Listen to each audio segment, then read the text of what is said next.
importancia del pensamiento del abate Juan Pablo Vizcardo y Guzmán. No creo que cometa ninguna infidencia si digo que al leer yo este trabajo lo califiqué muy positivamente con las siguientes notas.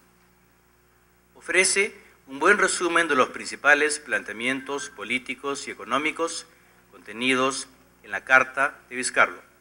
Si bien maneja correctamente este documento fundamental, no expone demasiadas novedades de interpretación y sigue en buena medida el planteamiento de la tesis del profesor Quispe Cárdenas, a quien escucharemos un poco más tarde. Me parece muy importante y muy útil para difundirlo entre un público lego o escolar que tenga una primera aproximación a la vida y obra de Vizcardo y Guzmán.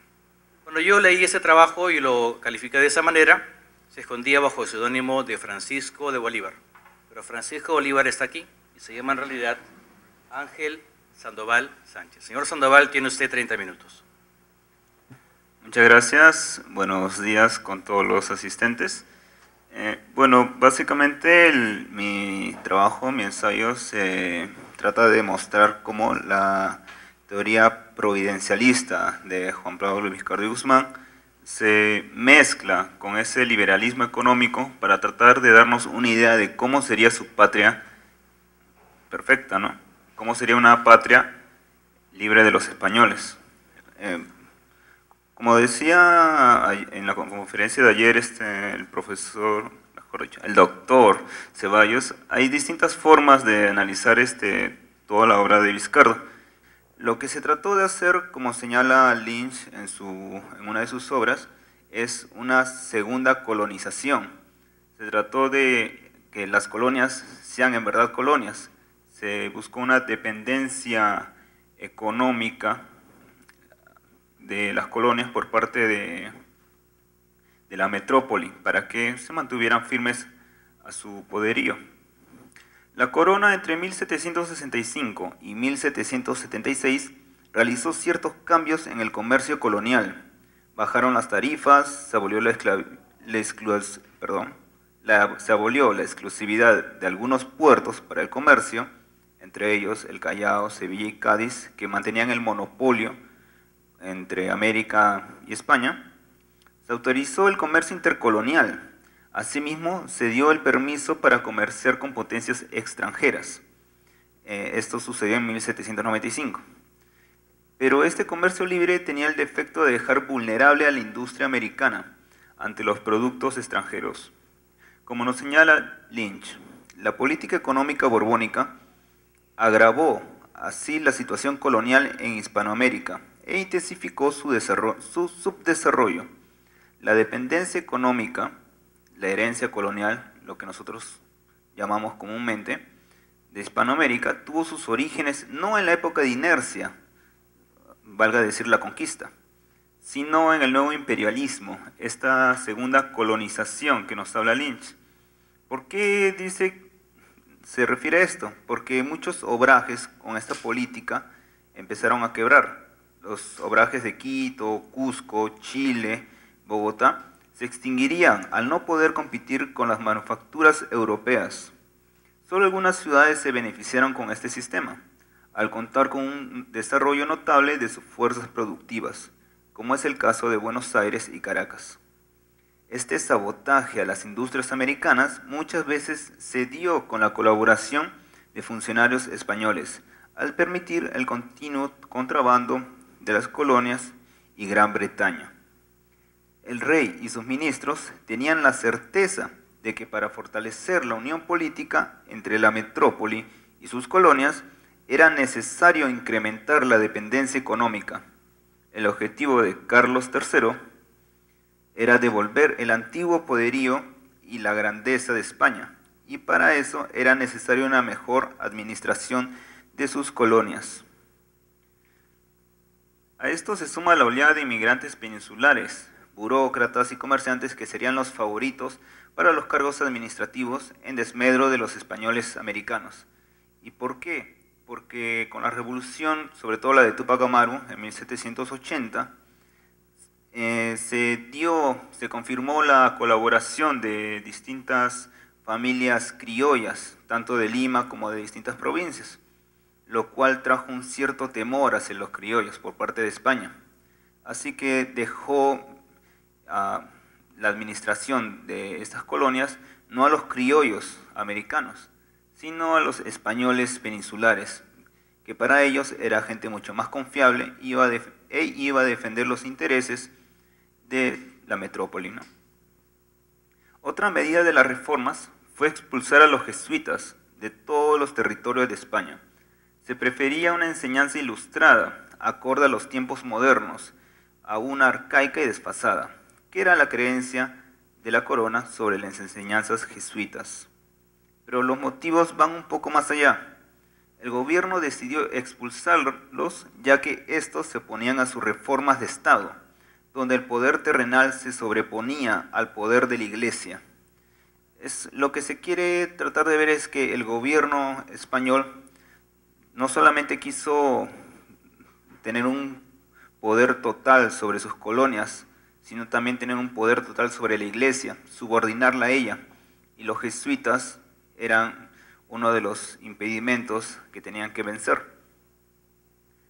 Otro argumento fue la leyenda negra de los jesuitas, que dice que intentaron formar un propio Estado dentro del Estado español. Si bien existen varias, por así decirlo, rumores en que otras órdenes religiosas, por ejemplo los franciscanos, trataron de mellar esa confianza de los jesuitas con la corona española, no está confirmado totalmente, ¿no? Si bien ya se había expulsado a la orden jesuita de Portugal y Francia anteriormente, para los dominios hispanos trajeron como consecuencia la difusión de ideas ilustradas y liberales. Asimismo, significó la conclusión del proyecto humanista jesuita, que a la larga beneficiaría a la lucha emancipadora. Vizcardo muestra el error de expulsar a los jesuitas, ya que, citándolo, se les debía la educación gratuita de la juventud, el gusto, aunque escaso, de la literatura, el ejercicio gratuito de los ministerios de la religión, y que en medio del desenfreno del clero americano, los jesuitas eran los únicos útiles. Si bien los motivos por el cual fue un error expulsar a la orden pueden variar entre los americanos, gran parte de ellos estaban convencidos de dicho error. En conclusión, podemos coincidir con Lynch al decir que de los nuevos conquistadores se puede decir como epitafio que vinieron demasiado tarde, vinieron pocos claros y vencieron por poco tiempo. Las contradicciones de esta política borbónica surgieron antes de la invasión francesa, al no imponerse con un verdadero absolutismo, o ser desfasado con el tiempo, con la gente y con el lugar. Se frustró el desarrollo económico de las colonias, se marginó a la clase social, los criollos, en que España debía confiar para gobernar sus dominios, y faltó una sanción militar a este nuevo imperialismo. Simplemente, como acabo de decir, estas reformas borbónicas lo único que hicieron es incrementar ese recelo de los criollos y consolidar ese patriotismo criollo, ¿no? Por último, América se vio convulsionada por una serie de levantamientos indígenas y criollos. La más importante fue las rebeliones indígenas de Túpac Amaru II en 1780 y de Túpac Katari en el 81, en Cusco y La Paz respectivamente. Las más importantes fue la primera, liderada por el cacique José Gabriel Condorcanqui, que llegó a estremecer a toda la colonia hispanoamericana. La reacción metropolitana ante el levantamiento del segundo Túpac Amaru afectó no solo a los indios, sino también a los criollos, ya que se prefirió a los peninsulares sobre los americanos, vistos poco menos que sospechosos por la corona. Las actitudes antiamericanas del ministro Gálvez no distinguirían mucho entre indios, mestizos y criollos. Si bien en las obras de en las obras de Vizcardo se menciona el movimiento de Túpac Amaru, posteriormente se va perdiendo esa noción, y esa noción se pierde debido a que hay un cierto temor en que los indígenas puedan llevar a cabo la independencia americana relegando a los criollos. Es por eso que en la carta a los españoles americanos no se aprecia o no se tienen referencias claras sobre este levantamiento de Tupac Amaru II, ni sobre otro levantamiento indígena, sino simplemente que los indígenas tenían cierto temor y cierto rencor hacia los españoles peninsulares. Ideologías y posturas que influenciaron el pensamiento vizcardino. Bueno, como decía el comentario del doctor Hampe, mayormente es un análisis de la tesis magistral de Quispe Cárdenas, que posteriormente va a dar una ponencia. Trataré de resumirlo brevemente. Él ya en su tiempo lo va a prolongar. Se tiene sobre todo los referentes ideológicos medievales y jesuitas. Existen importantes antecedentes respecto a la formación ideológica de Vizcardo, provenientes sobre todo de la escolástica y neoescolástica. Dichas ideas determinan su pensamiento político, su concepción de la historia. En lo siguiente se puede ver el nacimiento de estas ideas escolásticas en Santo Tomás de Aquino y su teoría del tiranicidio, dando inicio a una concepción de la historia asignada por un providencialismo. La razón práctica tiene como principio supremo el fin último. Este fin no es otro que el bien común, la felicidad, la beatitud, como menciona la teoría de Aquino. Bueno, básicamente lo que propone la teoría del tiranicidio es que una sola persona puede gobernar si es justo, pero si ésta se corrompe con el tiempo, es lícito la rebelión. Claro que Santo Tomás de Aquino, como los diversos escolásticos posteriores, van a preferir el orden ante la anarquía, van a preferir que el pueblo trate de resistir lo más que pueda hacia los abusos del gobierno, y si no queda otro remedio, recién se puede aplicar la teoría del tiranicidio, que no es más otra que deponer al gobernante. Otro referente es Francisco de Vitoria, según Quispe Cárdenas. Influenciado por las teorías tomistas, planteó la defensa de la autodeterminación del continente americano. Esta idea, según Quispe Cárdenas, tiene que haber influenciado a Vizcardo, pues así justifica la emancipación de la Carta. Otro referente es el jesuita español Juan de Mariana, que al igual que los teóricos del contrato social, ve una sociedad primitiva que necesitó agruparse y socializar para generar bienes mayores y defenderse mutuamente. Dicha comunidad debe controlar y deponer a los gobernantes que no se ajusten a sus leyes.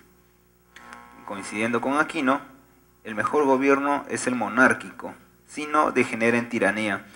Lo que mayormente proponen estos escolásticos es el mejor gobierno es la monarquía, pero así como existe un lado positivo, existe otro negativo, y es cuando el gobernante se corrompe, cuando una vez que el gobernante decide usar su poder para satisfacer sus deseos personales y egoístas, se convierte en una tiranía, donde es lícito el deponer al gobernante.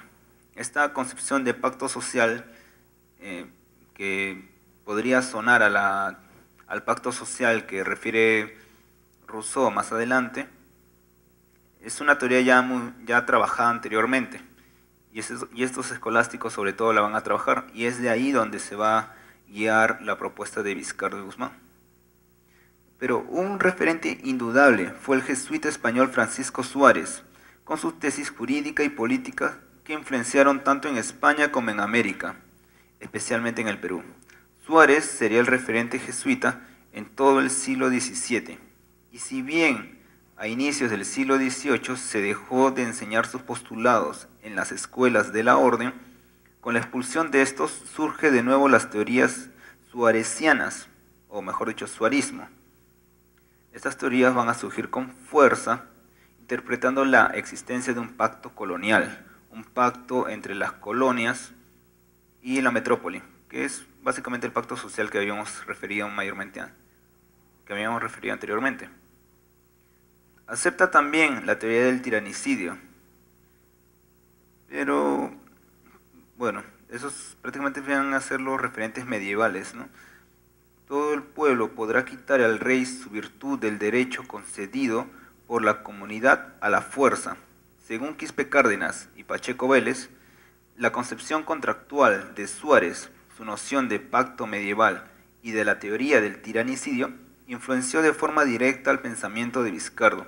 Y es básicamente lo que se va a ver en la obra de Vizcardo, cómo él trata de argumentar que España tenía un contrato, por así decirlo, con la colonia, que era el seguir la providencia divina, como lo vamos a ver más adelante, los planes de Dios, el progreso de América.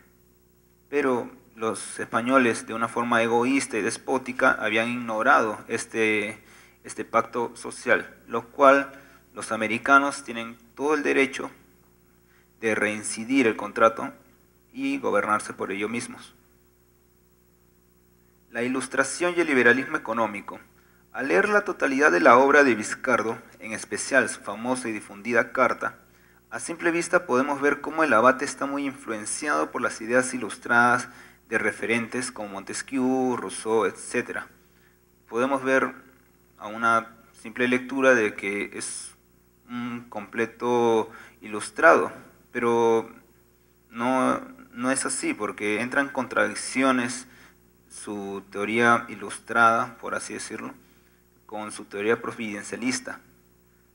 La Ilustración se va a subordinar a estas teorías escolásticas, a este providencialismo que sigue Vizcardo.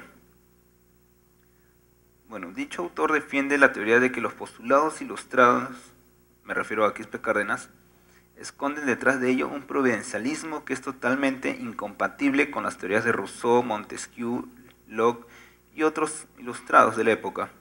Si bien las ideas ilustradas están presentes en la cultura hispánico-itálica del siglo XVIII, estas están subordinadas a su concepción providencialista de la historia. La influencia de Rousseau, si bien es notable, no es decisiva, aunque Pacheco Vélez resalta que Vizcardo, en el clima ecléctico de la Ilustración, ha sido considerado como uno de los escritores políticos más influenciados por el autor del contrato social dentro del mundo hispánico. Pero como veíamos hace un momento, esta teoría del contrato social estaba planteada desde mucho más antes. Respecto a Montesquieu, Vizcardo utiliza su fundamento natural que vincula la historia y la geografía, donde se afirma que la ley y la administración eficaz de un gobierno guarda relación con la geografía y la naturaleza del país. Este postulado será utilizado por el abad para justificar la separación política de América con España, que procederé a analizarlo más tarde, más adelante. Concluyendo con Quispe Cárdenas, Vizcardo, como la mayoría de precursores de la emancipación, asume el liberalismo parcialmente.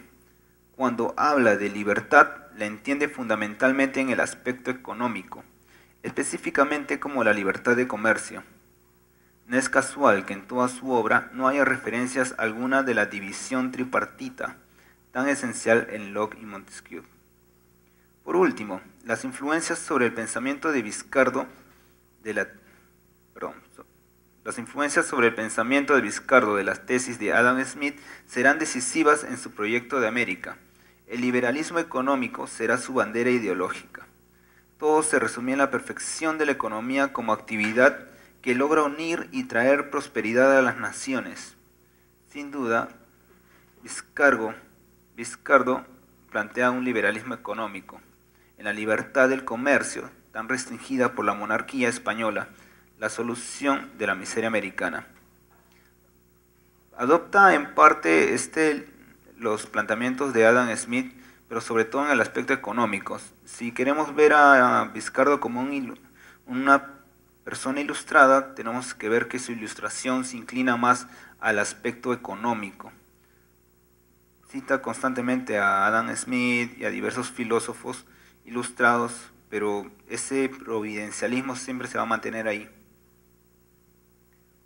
El discurso de la gran patria independiente. Bueno, mayormente nos da referencias en la Carta de los Españoles Americanos y en La Paz y la Dicha del Nuevo Siglo, que van a ser sus 2 horas fundamentales y que van a resumir en parte la teoría de Vizcardo.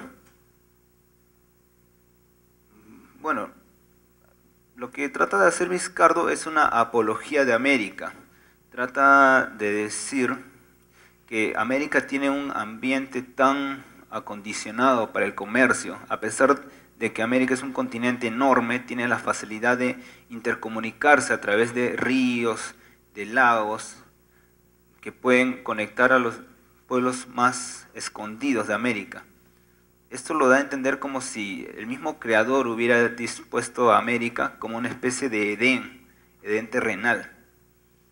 Y cito las palabras de Vizcardo: la extensión, la fertilidad y la variedad de las regiones que España tiene en el Nuevo Mundo ofrecen pues a la especie humana el más vasto campo para multiplicar producciones útiles, tanto grandes y soberbios ríos, de los que no se encuentran semejantes en otras partes de la tierra, desde el Mississippi hasta el Río de la Plata, y los inmensos lagos intermedios se convertirían en los canales y estanques más fabulosos que la naturaleza haya cavado, para facilitar o favorecer las relaciones y el comercio. Se ve claramente un estilo providencialista acá en la obra de Vizcardo, sobre todo en La Paz y la Dicha del Nuevo Siglo. Claro, esta armonía que se debía suponer que debía ser América, no pudo ser posible gracias a los constantes abusos de parte de los españoles, ¿no? Otra parte fundamental que me llamó la atención es que va a usar la historia como una historia moralizadora, una historia de denuncia.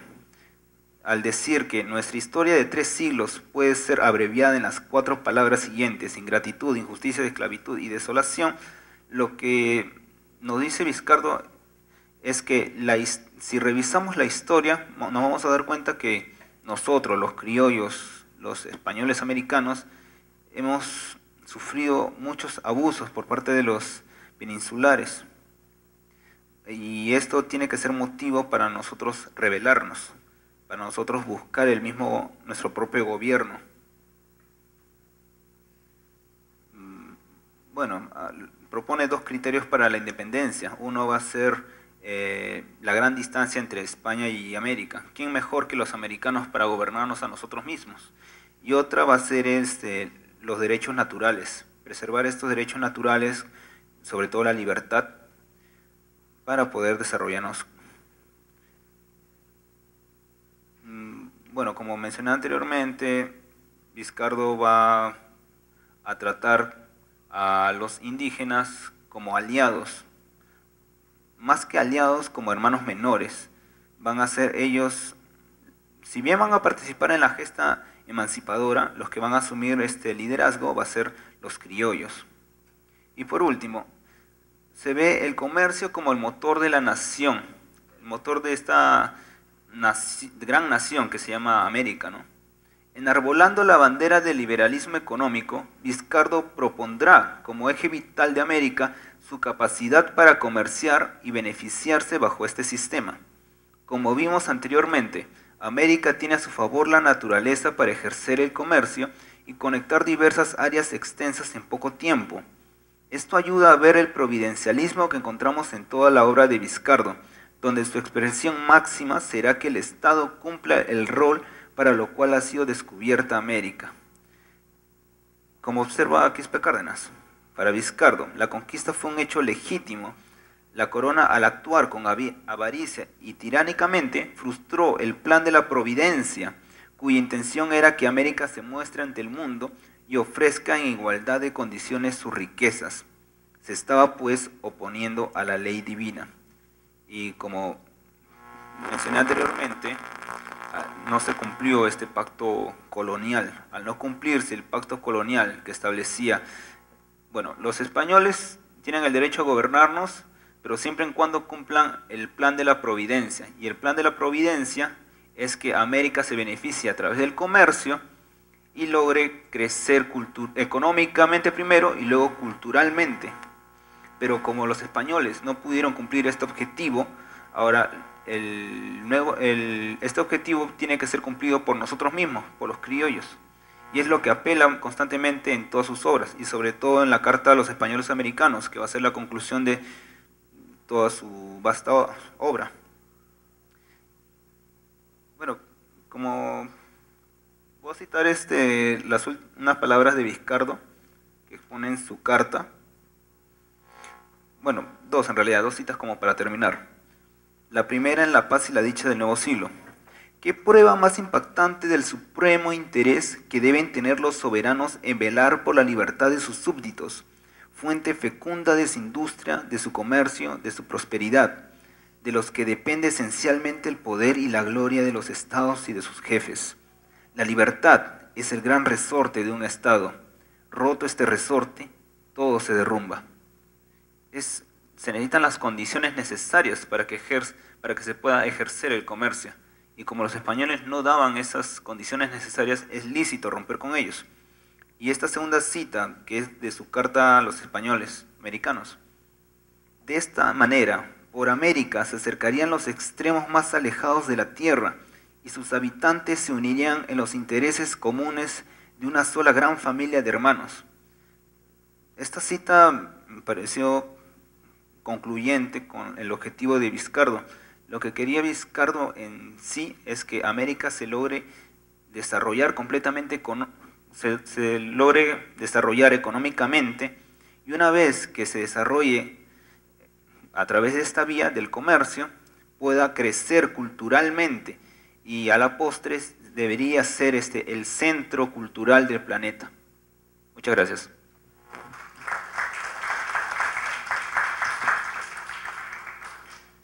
Gracias, señor Sandoval, por esta importante contribución.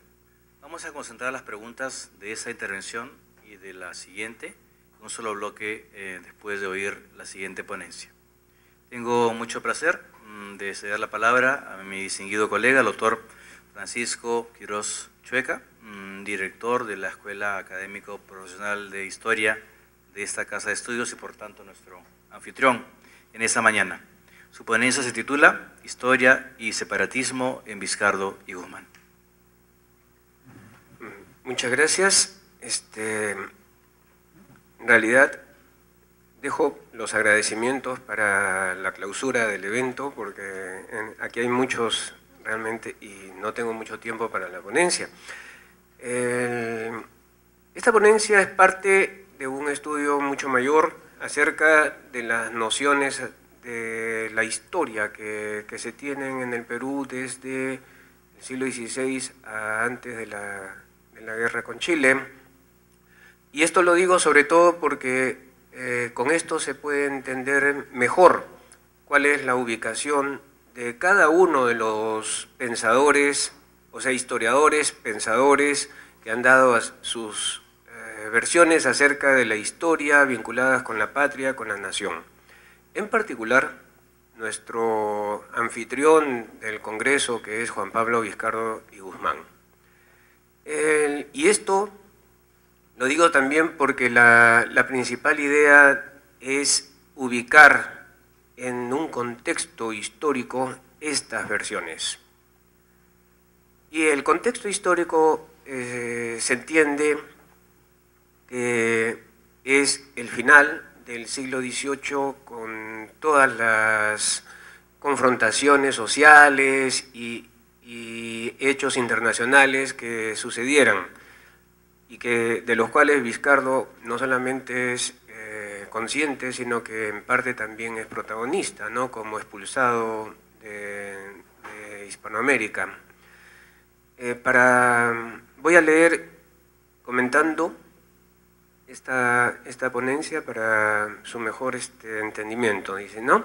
La rebelión de Túpac Amaru cuestiona la vigencia del régimen español en el Perú. Su derrota, sin embargo, no significa el abandono completo del proyecto separatista, y antes bien es el inicio de un largo periodo de búsqueda y reflexión de la fórmula más adecuada para lograr la adaptación a las nuevas condiciones generadas por el reformismo borbónico, o una salida radical la situación. La definición será difícil, pues no se trata de tomar una decisión solamente política. Diversos factores han de ser tomados en cuenta para dar un paso de tanta trascendencia y, lo más importante, es que no existen consensos. Si la historia, digamos la tradición, es parte principal de un argumento a favor o en contra de una ruptura colonial, lo que se tiene hacia fines del siglo XVIII es una interpretación que más bien persigue afianzar la imagen de un país ligado profundamente a España. Toca plantear ahora una tendencia que viene gestándose desde el siglo XVIII y que será de vital importancia en la conceptualización de la historia peruana en tiempos de la independencia realmente obtenida a inicios del siglo XIX. Se trata de ideas separatistas que esgrimen algunos criollos peruanos desde las últimas décadas del siglo XVIII y cuyo iniciador es el jesuita expulsado en 1767, Juan Pablo Vizcardo y Guzmán. La Carta a los Españoles Americanos, que escribe en 1791 y es publicada en francés en Londres en 1799, adquiere el estatuto de Manifiesto Político de los Criollos Americanos en su aspiración separatista de España. La carta circula de manera clandestina en el Perú en las dos primeras décadas del siglo XIX, introduciendo una nueva visión de la historia del Perú e Hispanoamérica, una especie de leyenda negra antiespañola que tendrá importante trascendencia en décadas posteriores. En efecto, todas las versiones históricas hasta ese momento son prohispánicas, todas. Sobre todo me estoy refiriendo a las versiones criollas, incluyendo la obra del Inca Garcilaso de la Vega y las de aquellos que en alguna medida lo siguen en su visión incaísta del Perú. La imagen que se tiene del Perú es la de un país integrante del Imperio Español y la cultura española. La historia, sea garcilasiana o peraltiana, que no tengo mucho tiempo para explicar esta otra versión, sustenta la pertenencia del Perú al Imperio Español, aun cuando interpretaciones parciales de la obra del Inca Garcilaso de la Vega hayan conducido a convicciones políticas distintas en el siglo XVIII. Me refiero a lo que se ha venido a llamar el nacionalismo inca del siglo XVIII. Y, sin embargo, en el Perú colonial se gesta una crítica política a fines del siglo XVIII que se basará en la historia. Con Vizcardo se tiene una historia que apoya la separación y esto ha de ser central para el uso de la historia en las contiendas venideras por la independencia. Vizcardo no es la única fuente de inspiración antiespañola, pero interesa este estudio por haber formulado una versión coherente de la historia peruana, rompiendo con la tradición pro-española de la historiografía colonial peruana. Repito, sobre todo la criolla. Su formación jesuítica, con énfasis en el poder pontificio y su rechazo al real patronato, su conocimiento de la doctrina de restitución del dominico Bartolomé de las Casas, y por último, pero no menos importante, sus lecturas de textos de la llamada leyenda negra europea antiespañola, todos estos factores hacen que Vizcardo cruce el umbral del cuestionamiento moderado al régimen colonial por abusos y negligencias, a la negación radical de la legitimidad de España en el dominio que ella ejerce en el Nuevo Mundo. Esto gracias a su conocimiento y uso de la historia. La imagen de la historia española en América que sustenta este paso y que a la vez de esto deriva será central en la aparición de paradigmas históricos durante la independencia y ya en la República. A continuación veremos Primero la crítica del siglo XVIII, muy brevemente, para luego pasar a la versión histórica de Vizcardo y la coyuntura previa a la independencia realmente obtenida años después. Como lo ha demostrado David Brading, nuestro protagonista académico de ayer, un elemento central en el patriotismo criollo o nacionalismo criollo mexicano es su rechazo a lo español. Sin embargo, en el Perú esto no ocurre. Como sostengo, más bien es al revés. Creo que la trayectoria política e intelectual del Perú difiere mucho de la de México. Y esto puede ayudar a explicar la diferencia. Desde ya en México no hay nada parecido a una rebelión como la de Túpac Amaru. Desde ya en México hay una experiencia de reformismo borbónico distinta a la peruana, mucho más dirigida, con más, al parecer, mucho más inteligente. La dirige un personaje central de este reformismo borbónico. No sucede eso en nuestro medio. En el Perú, la pugna entre orientaciones históricas, además, esto ya en el plano intelectual, la pugna entre las versiones históricas es más temprana que en México. Pues si en Nueva España no hubo necesidad de legitimar a su capital y a los criollos como el centro del criollismo y del poder del criollismo en esa parte del Imperio Español, más bien en el Perú la obra temprana del Inca Garcilaso de la Vega es un reto muy importante y directo a los criollos en general, y en particular a los criollos de Lima. Tal como le entendieron los cusqueños, la obra de Garcilaso es tan sólida en su sustento de la primacía del Cusco y de los descendientes de los incas que ellos no insisten mucho en la afirmación de las verdades, entre comillas esta última palabra, establecidas en los comentarios reales de los incas. En cambio, los criollos en Lima sí se ven obligados a elaborar un discurso coherente que sustente la primacía limeña en el contexto peruano. Toda la literatura patriótica limeñista del siglo XVII está dedicada a este propósito hasta que Peralta Barnuevo, a inicios del siglo XVIII, logra darle coherencia con un discurso que mediatiza lo incaico en la historia del Perú y hace del Perú un país occidental y cristiano con un antecedente, ojo, solo antecedente andino. De otro lado, la historia social del Perú virreinal es convulsionada. Hoy se sabe que los levantamientos anteriores a 1780 estuvieron lejos de ser separatistas y aún siéndolo, estuvieron lejos de lograr su cometido. Pero en este tiempo nada de esto se sabía. La Lima amurallada y mirando al mar que la une a Europa es un símbolo permanente del temor que infunden en los sectores dominantes del virreinato las delicadas relaciones entre los mundos indígena y español en el país.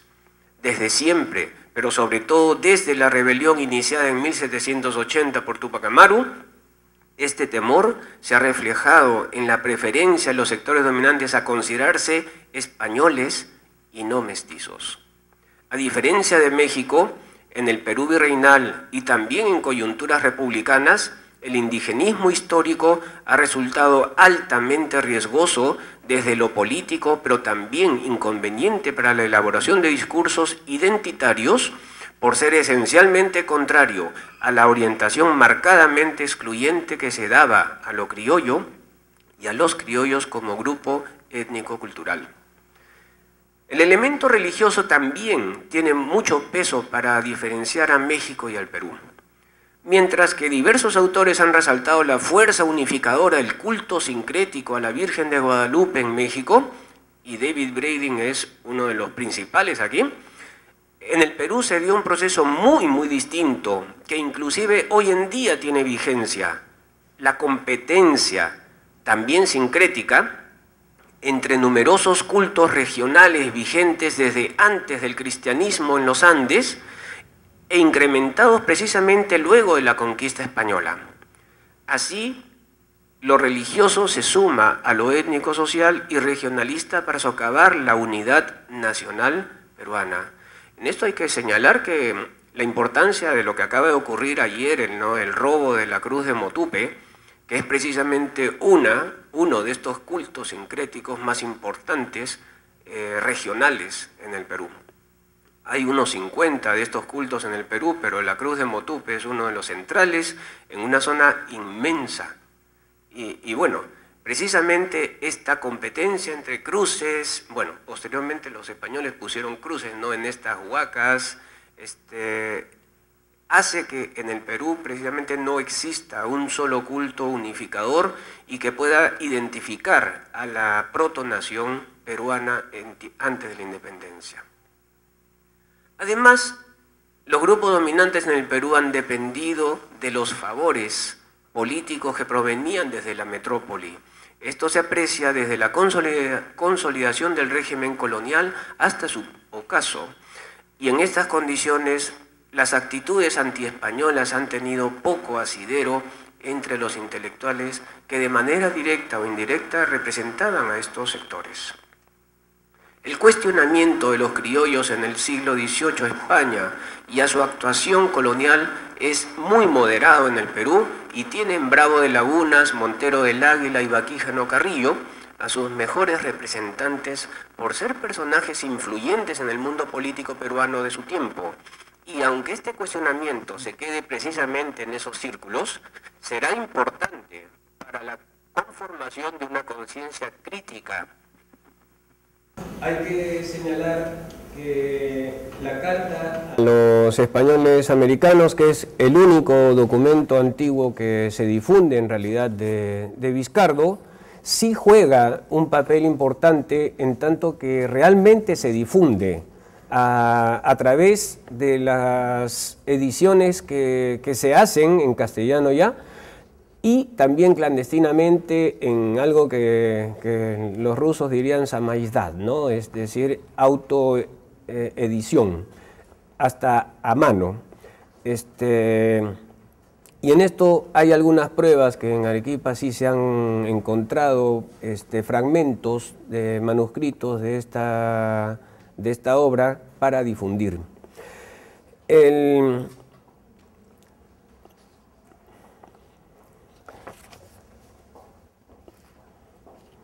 Aparte de un discurso doctrinal sustentador de la justicia que asiste a los españoles americanos para separarse políticamente de España, la carta de Vizcardo contiene una historia.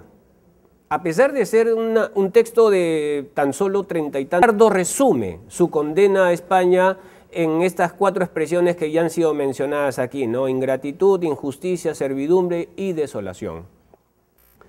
El nuevo mundo es nuestra patria, su historia es la nuestra, también ha sido mencionado ayer, y con esto Vizcardo evidentemente muestra en qué... gracias. Muestra la práctica negando la historia incaica como parte de la historia peruana. Ojo, no se trata de una omisión. Normalmente en estos casos las omisiones y las inclusiones no son casualidades, no se trata del azar. Vizcardo conocía perfectamente las versiones históricas anteriores, incluyendo la versión de Garcilaso de la Vega, incaísta, encomendera. Y su omisión acerca de la historia previa a la conquista no es casual, puesto que él trata de demostrar principalmente no solo lo negativo de esta línea histórica española ya, sino además trata de demostrar la legitimidad del criollo para gobernar una vez separada la patria de España. Se incluía la legitimidad de los señores naturales andinos, esto le hubiese complicado enormemente su argumentación.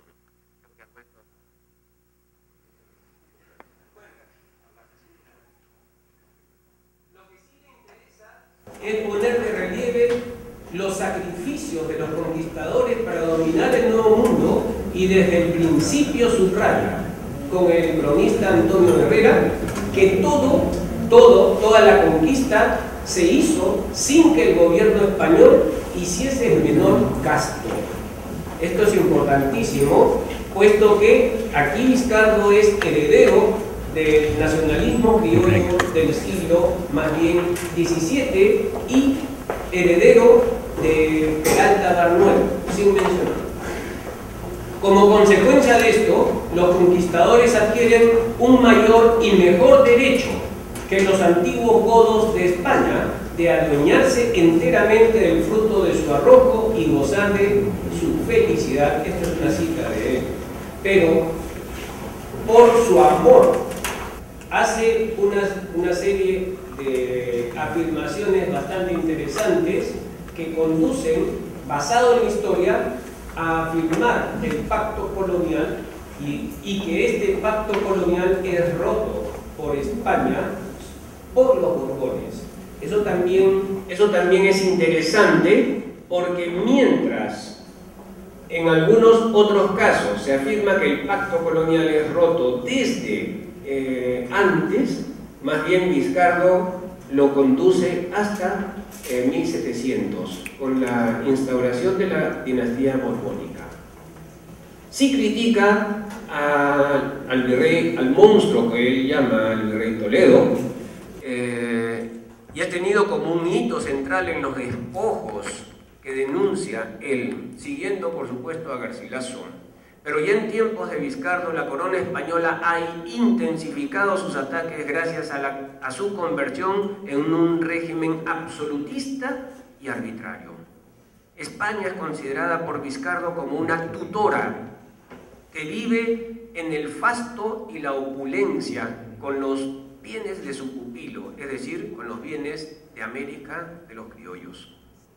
Y esto también es central para su concepción de la historia. España es una tutora. Esta concepción de España como tutora de un pupilo es clave para entender el nuevo paradigma historiográfico a establecerse luego de la independencia. Los pupilos, es decir, los criollos, alcanzan un estado de razón, es decir, de madurez y de mayoría de edad, en que deben separarse ahora de sus progenitores. Aquí está lo que ya se ha marcado en la ponencia, en la conferencia de Breiding, y también nos ha hecho recordar el señor Sandoval acerca del naturalismo de Vizcardo. Para Vizcardo, la madre tutora trata de, comillas, perpetuar nuestra minoridad, comillas, pues con el más grande terror ve llegar el momento que la naturaleza, la razón y la justicia han prescrito para emanciparnos de una tutela tan tiránica.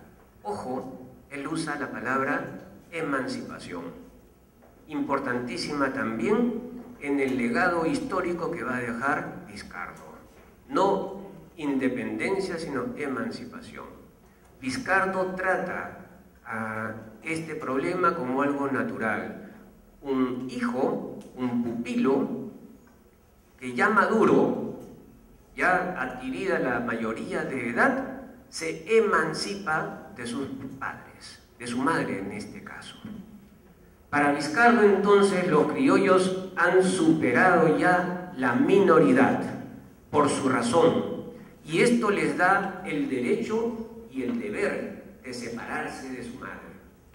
Historiadores criollos desde el siglo XIX, republicano ya, justificarán post factum la separación del Perú de una potencia con la que comparte raza, religión y tradición como una actitud natural y biológica de madurez que significa antes la emancipación del hijo maduro que la independencia política. Llama la atención que Vizcardo no considera importante el tema religioso en su argumentación. Defiende sí a los jesuitas más como forjadores, educadores de los criollos. Habiendo sido la evangelización un poderoso elemento en la tradición jesuítica, la separación de los jesuitas debía ser considerada como un retroceso en la cristianización de la población aborigen y por consiguiente pudo apoyar la idea de ilegitimidad y la tiranía de la corona. Sin embargo, Vizcardo no usa esta circunstancia en su alegato. La argumentación de Vizcardo va más por lo económico, una tiranía mercantil, como ya se ha señalado aquí, en una actitud que dice mucho del destinatario de su mensaje, los criollos de América, no los indígenas de América. En su visión, la historia económica muestra con claridad el despotismo de la metrópoli, tanto en el sistema fiscal como en el monopolio que impide el comercio con otros países. El tema comercial permite a Vizcardo hablar de independencia natural, dada la distancia geográfica, como también se ha señalado, que separa a España de sus colonias americanas. Hay una cita que ya ha sido mencionada y por eso la voy a obviar, pero efectivamente Vizcardo sustenta de esta manera más natural y biológica la independencia, y esto lo hace apoyado en un discurso histórico. De otro lado, y finalizando, Vizcardo destruye la argumentación providencialista dada por historiadores anteriores con respecto al derecho de España sobre América. Y en esto me permito discrepar de anteriores intervenciones, puesto que aquí me parece muy importante esto. Dice Vizcardo, sería una blasfemia atribuir al supremo bienhechor de los hombres la cruel intención de haber hecho el nuevo mundo solo para que un pequeño número de malvados fuese siempre libre de asolar y mancillarlo con crímenes atroces. Aquí se refiere a la tradición criolla y también, por supuesto, a la garcilaciana de considerar la conquista como una obra divina. Lo que sí mantiene Vizcardo, y era evidentemente imposible de no tenerlo en cuenta, es el operatio Dei. Es decir, España cumple su papel de descubrir, conquistar y colonizar América para que los americanos sean cristianizados. Pero sin embargo, lo que no quiere él es considerar que esto, los resultados posteriores también sean considerados obra de Dios. Dios no era capaz de hacer algo que vaya en contra de todo un continente. La expresión españoles americanos no es ambigua. Se refiere de manera precisa a los criollos a quienes va dirigido su proyecto, y la historia que esboza tiene esta dirección también inequívoca. No obstante esta orientación elitista, la idea de nación cultural que Vizcardo maneja va acompañada de elementos que caracterizan a una nación moderna, objetiva, étnico-cultural, territorio, sociedad, economía, religión, lengua, mentalidades, idea del pasado, que Miguel Maticorena identifica como un cambio hacia la concepción moderna de nación, como una comunidad, como un proyecto o idea de futuro.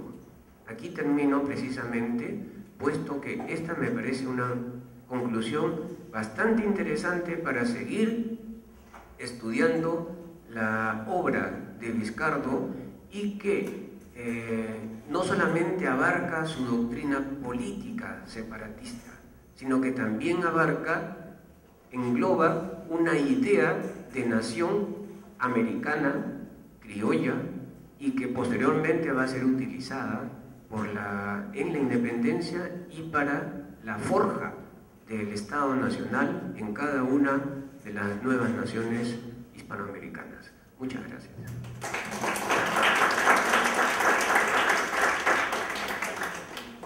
Bueno, muchas gracias al profesor Quirós por esta importantísima contribución que amerito como una ponencia rica, densa, sugerente, madura, que seguramente llamará la atención, habrá llamado la atención de ustedes y nos convidará a un intenso debate.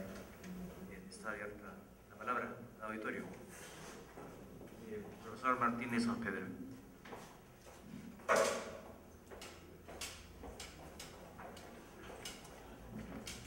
Bien, yo confieso solo haber leído la carta a los españoles americanos, por lo tanto mi conocimiento del protagonista de esta mañana es limitado.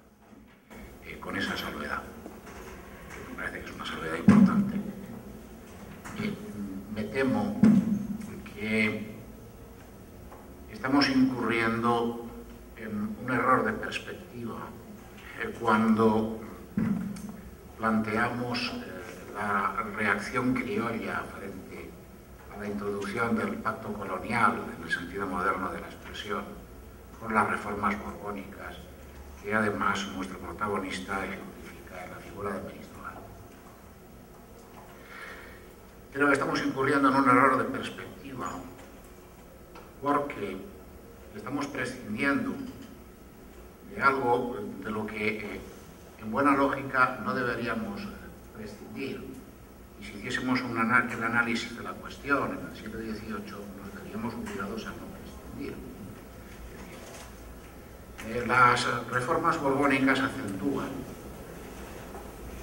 muy seriamente la posición de los criollos en las colonias americanas, expresión que por cierto entonces no se utiliza. Y lo hacen porque las reformas introducen un conjunto de medidas que suponen en primer lugar una fuerte militarización del aparato del Estado,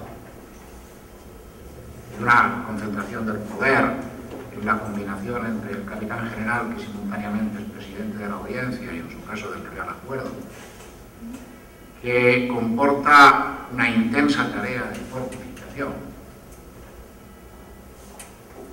que supone además un refuerzo del gasto público en el ejército, sobre todo en la marina, aunque también en el ejército de tierra, cosa que se suele pasar por alto, y la generalización de las milicias provinciales, lo cual supone obviamente un fuerte incremento del gasto público que se traduce en un fuerte incremento de la fiscalidad. Pero es que esto no es novedoso.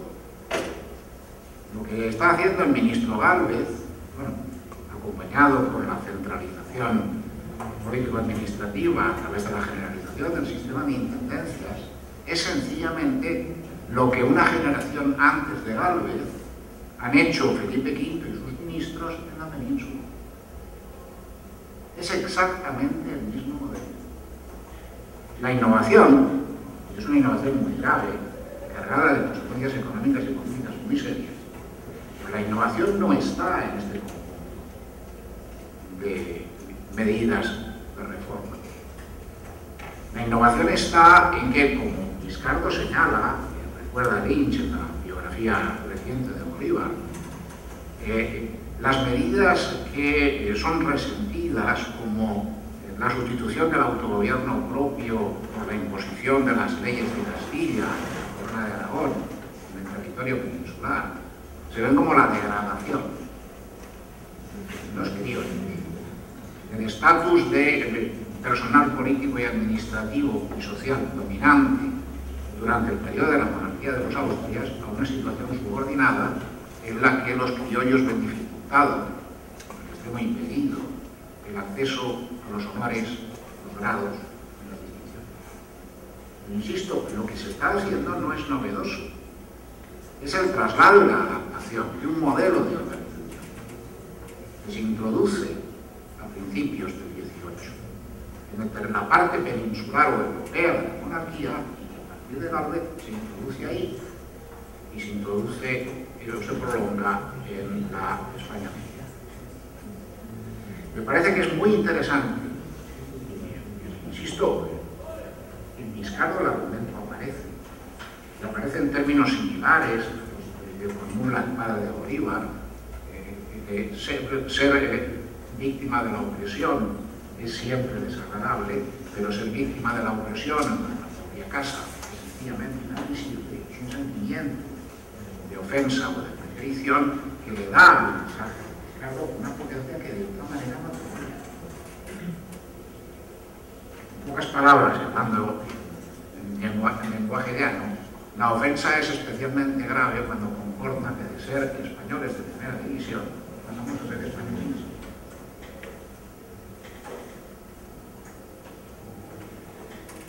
Con esa salvedad, que creo que es pertinente en este caso, porque en la historiografía tenemos tendencia, digo tenemos,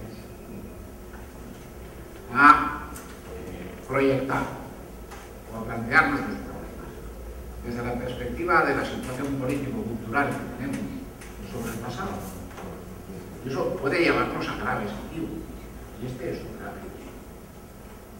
Está latente y que permite no entender o mal entender la figura de algunos precursores que, como Vizcardo, no son precursores de las repúblicas realmente existentes. Porque el proyecto de separatismo criollo de Vizcardo no es el proyecto de la República del Ecuador, del Perú, de Colombia o de Venezuela. Es el proyecto de la República Latinoamericana, que es otra cosa.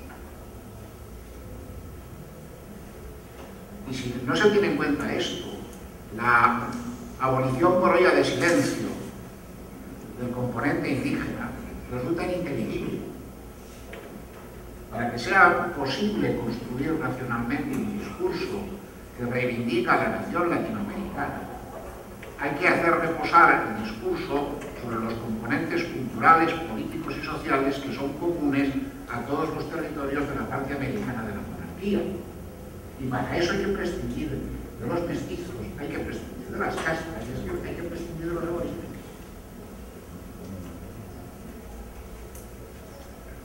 Es indispensable. La condición necesaria de los Estados Unidos mexicanos o de la República del Perú, por hablar de aquellas repúblicas como Bolivia o Guatemala, en que todavía hoy es cuantitativamente mayoritaria la población indígena, la condición de posibilidad es tener en cuenta en el discurso y en los proyectos consiguientes al componente indígena. La especificidad de las distintas repúblicas latinoamericanas es incomprensible sin el componente indígena. Y por eso el componente indígena no puede aparecer en el discurso.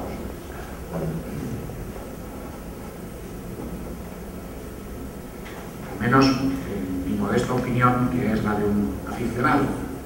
Y porque así ya mato a los pájaros de un tiro y que les hago a ustedes la modestia de escuchar mi voz, quisiera plantear una sugerencia que tiene que ver con el primer interviniente. Convendría explorar algo que a mi juicio ha tenido un importante impacto que es objeto de mi especialidad y que obedece al planteamiento ideológico doctrinal que usted ha planteado. La conexión entre un tipo específico de discurso liberal, de Locke, y la teoría política neoescolástica del 16, principios del 17. Conexión en el segundo ensayo sobre el gobierno civil, creo yo que nos da la clave cuando Locke reiterada y orgullosamente cita al juicioso Hooker, que al fin y al cabo es un teólogo anglicano del siglo XVI, que es un discípulo tardío de Santo Tomás y secundario del padre Vittorio. Eso es relevante porque desconozco en un personal que intelectualmente se ha formado en seminarios y universidades en las que predomina todavía el discurso escolástico y que ha aprendido a pensar sobre la base de los manuales que proceden precisamente de pensamientos. Y el fenómeno que ya se ha encontrado aquí de la debilidad de la influencia de la idea política, de la influencia política rusoniana, probablemente tenga que ver aquí, como en la península, ¿Cuál es el hecho de que hay una especie de afinidad electiva entre la versión anglosajona moderada del liberalismo frente a la versión radical, en principio no se puede calificar liberal, de la teoría política bosniana, con independencia de acontecimientos que pueden deberse a la casualidad, como ocurre en el caso de la península, en que casi todos los bosnianos confesos, cuando llegó la hora de la crisis en mayo de 1808, apoyaron la invasión francesa. Prácticamente lo que hace Vizcardo, si bien trata de, nos parasitando diversos autores ilustrados franceses, omite muchas veces, prácticamente no menciona ningún ilustrado liberalista inglés, salvo Adam Smith. Lo que he visto en la tesis de Quispe Cárdenas es que Vizcardo recoge la teoría de Locke, pero a través de Montesquieu, a través de Rousseau. Esa es la tesis que pongo. César Cárdenas lo tratará de explayar en la siguiente conferencia. Bueno, y esto es lo que coincidía, este liberalismo económico, que es prácticamente la conclusión de su pensamiento providencialista, subordinado a ese liberalismo económico que es importado de Francia, pero a su vez es importado de Inglaterra. Esa es la nota curiosa que se ve en Vizcardo. Por eso que no se tiene bien en claro esa ilustración, ese liberalismo económico. Simplemente se limita a decir libertad de puertos, facilidad de comercio y términos generales. No se enfoca más en temas como la propiedad, salvo una que otra referencia, pero en sus esbozos políticos me parece que son enviados a la colonia inglesa, no tiene difusión sobre América. Y bueno, sí me pareció muy interesante ese neoescolastismo del siglo XVI y del siglo XVII, que vuelve a resurgir a finales del siglo XVIII para señalar esa teoría y ese pacto social, ese pacto colonial que Vizcardo va a usar como argumento para su teoría de emancipar América. Gracias. Sí, bueno, ya sabía que íbamos a despertar curiosidades y además también reacciones, ¿no? En el mejor sentido de la palabra, reacción. Bueno, hay varios temas aquí, ¿no es cierto?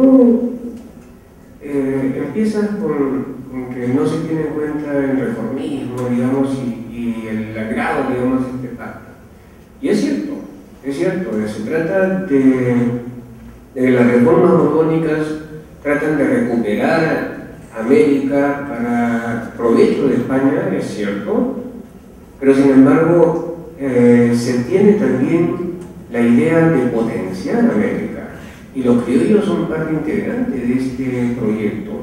O sea, no es solamente una cuestión de quitarles a los criollos posesiones, porque hasta donde yo tengo entendido no les quitan nada. Pero el gran tema es que aquí el Perú y México difieren bastante.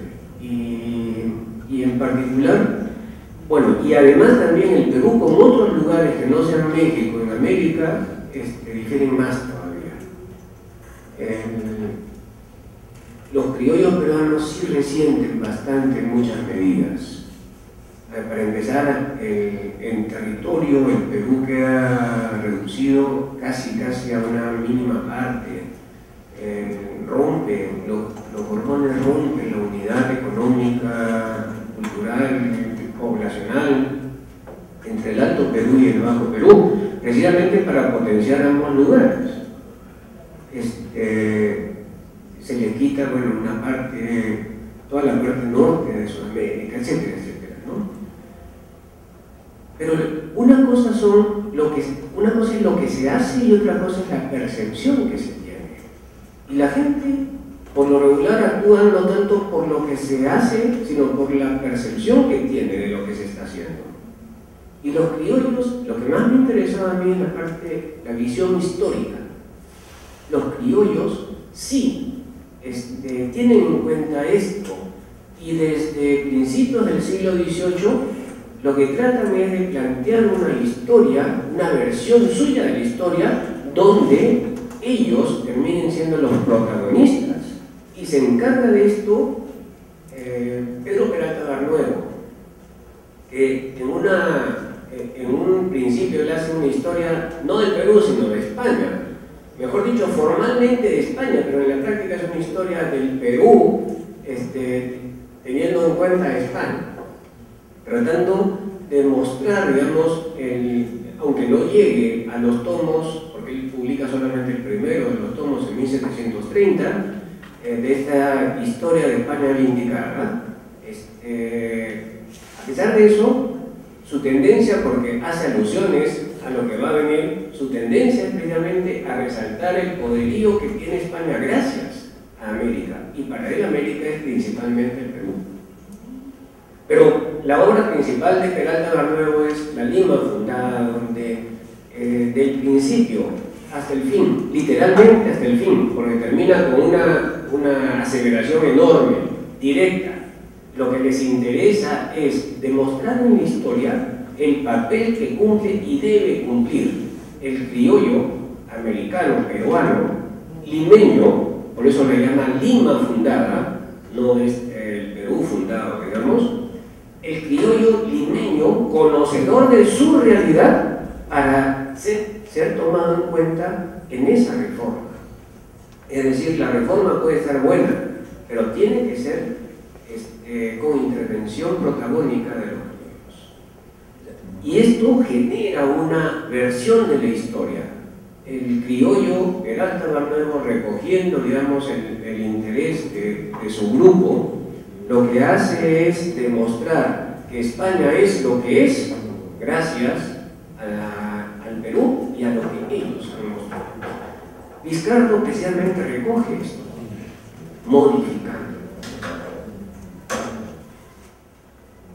Y efectivamente lo que más resiente en los criollos es la degradación, porque Peralta Barnuevo no llega a ver esto.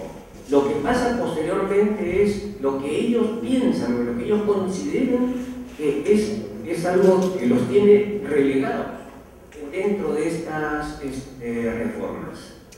Y Vizcardo recoge, ya no, digamos, la inquietud de ser incluidos, sino recoge la idea o la percepción de que han sido excluidos y que seguirán siendo excluidos.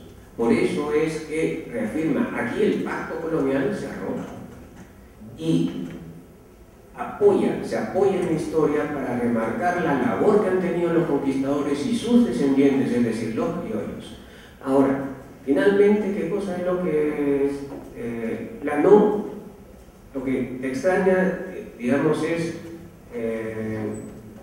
la consideras un americanismo que no necesariamente tiene en cuenta a los indígenas, mestizos y otros como la negación, digamos, de esto. Bueno, lo que pasa es que Vizcardo él ha bebido, como se ha demostrado bastante y se va a demostrar más, él bebe en las ideas ilustradas acerca de la nación, más bien voluntarista, pero sin embargo todavía, como su época lo dice, él no va mucho más allá de su época, todavía existe una nación cultural, todavía tiene al criollo como el líder de esta nación, y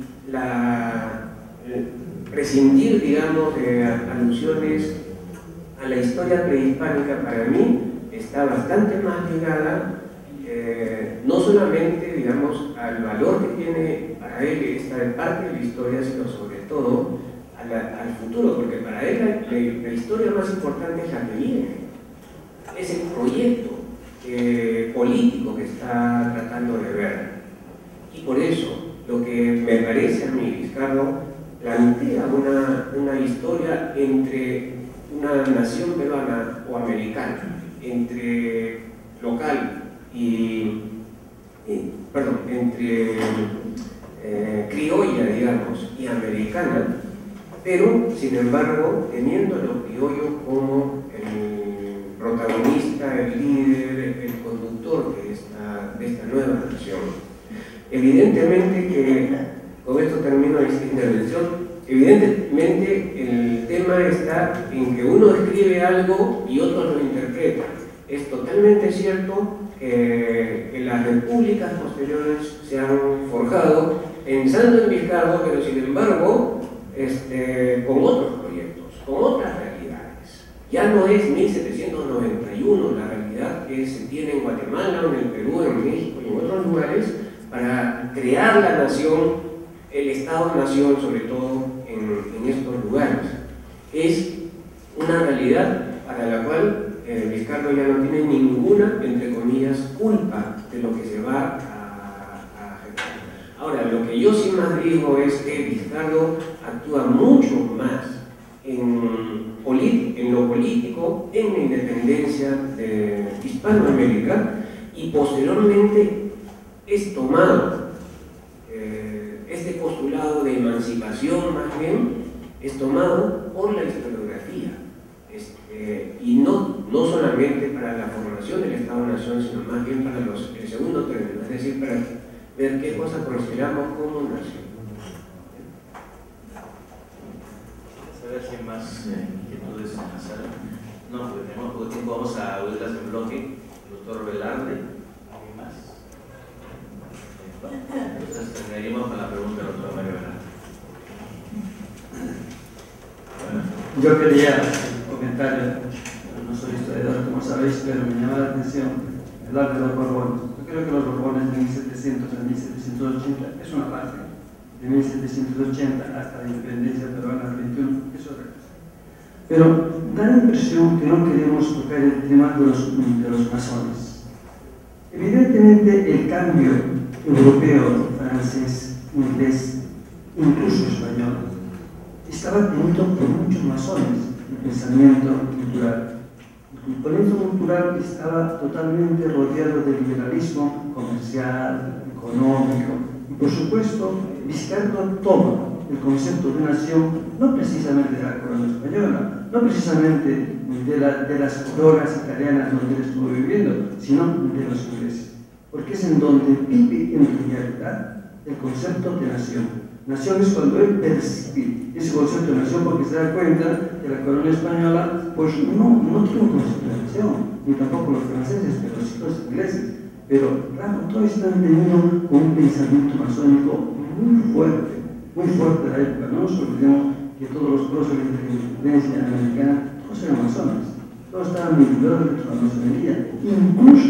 Incluso recientemente leí un trabajo sobre Tupac Amaru que han encontrado algunas heridas masónicas en las paredes de su casa. O sea que es verdad, es mentira, pero no lo sabemos.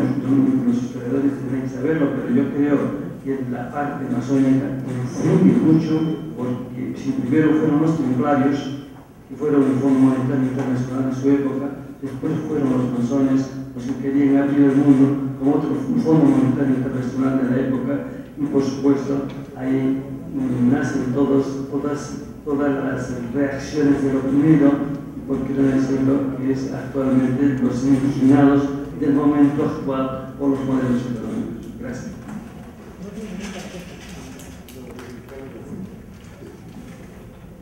Sí, agradeciendo esta pregunta también quiero reiterar el agradecimiento por la anterior, ¿no?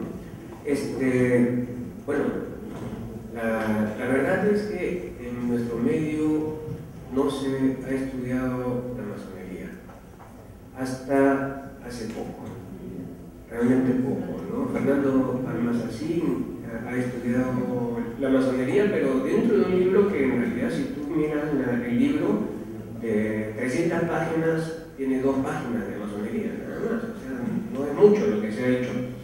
Ahora hay algo más se ha hecho, ¿no? Vamos a tener felizmente el día viernes a Jorge Luis Castro, un joven historiador de San Marcos que tiene una tesis en la Logia Lautaro en la Independencia Peruana, pero tal vez la Logia Lautaro sea la más conocida entre nosotros. Y sería interesante realmente poder hacerlo. Tengo entendido que la información sobre esto la tienen los mismos masones y privilegian a sus propios investigadores, pero yo creo que se va a poder hacer algo en el futuro cercano, porque es evidente, hay bastante que hacer aquí para poder entender mejor la independencia y la manera en cómo se da estas ideas. Ahora, sobre la nación inglesa, me parece a mí que puede haber nociones sí, bastante importantes en Vizcardo sobre esto, pero sin embargo la realidad es totalmente distinta, ¿no? La nación inglesa no tiene esa diversidad que se encuentra en Hispanoamérica, y esto es bastante interesante, importante, central para poder establecer cómo se va a manejar la idea de nación en un proyecto político como el que tenía él. Definitivamente es central, habrá que estudiarlo. Bueno, pero para eso se necesita realmente incentivar a la juventud para incursionar en estos temas que pueden dar mejores luces a lo que hasta ahora se conoce, y el bicentenario es un momento realmente bastante propicio para incluir este tipo de aspectos que hasta ahora casi han sido incluidos solamente como cliché, ¿no? Los revolucionarios eran masones, pero casi no hemos ido más allá de esta constatación. Bueno, muchas gracias.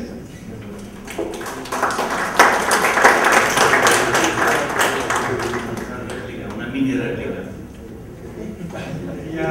Quería hacer una aclaración. Yo llevo dedicado a las razones y esta vida.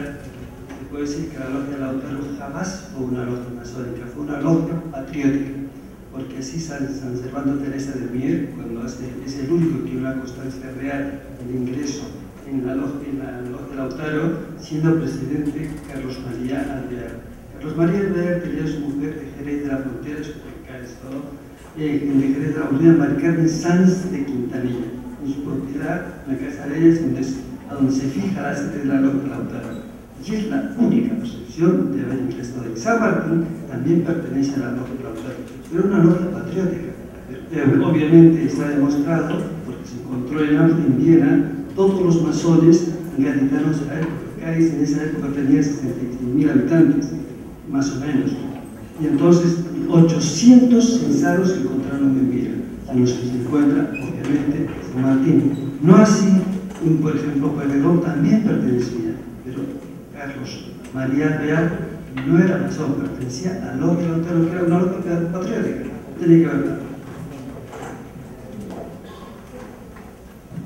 Ciertamente las inquietudes se multiplican. Yo también tenía algunas que plantear a Roberto Queiroz, pero me las guardo para hacerlas quizá en ámbito más privado, sobre todo lo que se refiere a la proyección de Vizcardo más allá de Vizcardo, ¿no? Porque hemos oído muy bien en esta contribución como él punta en gran parte de sus raíces, o tiene antecedentes muy inmediatos en la obra criollista y feminista de Peralta Barnuevo. Pero yo me planteaba que útil sería ver cómo, investigar cómo las primeras generaciones del siglo XIX utilizaron de alguna manera el mensaje de Vizcardo.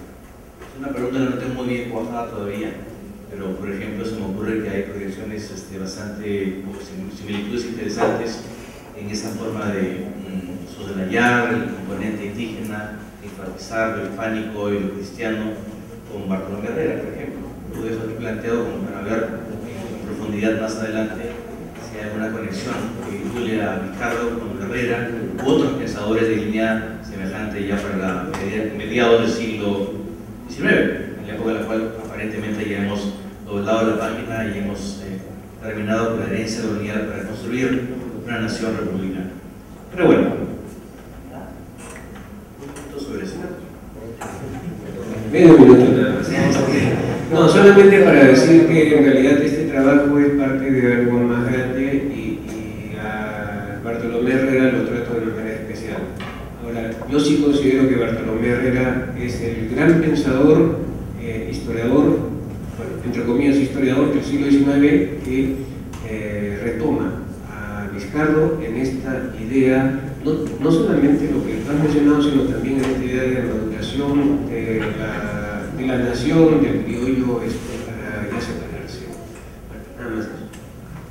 Estamos más o menos para la segunda ronda de ponencias sobre Juan Pablo Vizcarro.